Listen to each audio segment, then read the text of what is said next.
Oi pessoal, então dando continuidade ao vídeo anterior, estou falando um pouquinho sobre a relação entre religião e espiritualidade e que eu acredito que essa é a maneira principal que eu tenho para trazer alguma mensagem de conhecimento para vocês.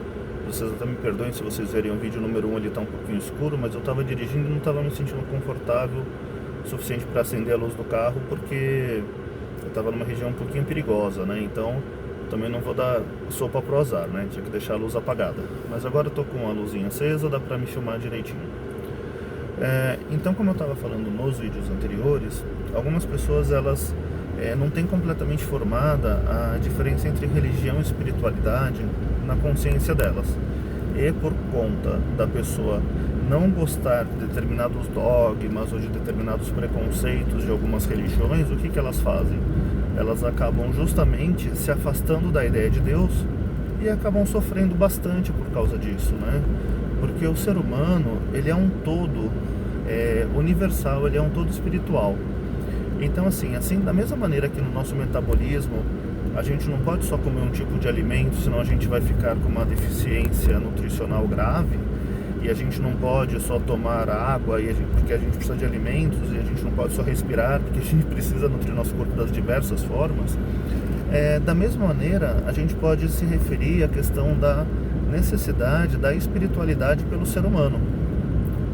Então, por mais materialista que uma pessoa seja, ela precisa ter uma válvula de escape para outros planos ou para outros estados de consciência que fazem parte da natureza dela, da natureza de todos nós. Então assim, todos nós somos seres humanos, todos nós temos uma necessidade da busca por algo que é sagrado, e todos nós, por mais rica ou por mais abastada que a pessoa seja, por mais fácil que seja a vida dela, ela tem a necessidade de estar se afastando um pouco do terreno e estar se reconectando ao divino.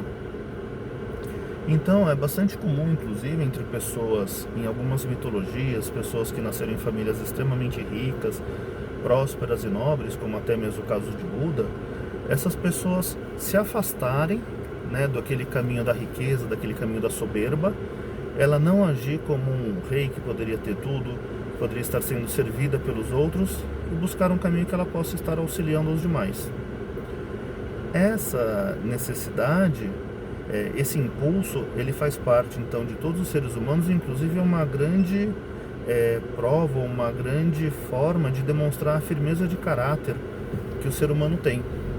Então, quando a gente pode ter tudo, mas a gente não se preocupa em nada com os demais, o que nós somos?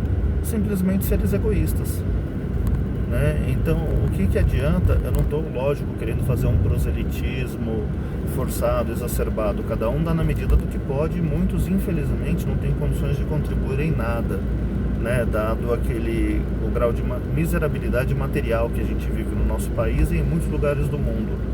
O Brasil ainda está bom perto de alguns países que realmente tem guerra, fome, escassez, violência de uma maneira muito mais forte do que aqui, e que a gente consiga evoluir e prosperar e nunca retroceder em evoluir. Mas assim, realmente a espiritualidade, ou quando você busca ajudar os demais, o que acontece? Você acaba também se desenvolvendo, né? Você desenvolve as suas próprias potencialidades superiores e as suas potencialidades interiores. Eu vou parar esse vídeo, né? Mas esse spot, dou continuidade no próximo. Obrigado, até mais.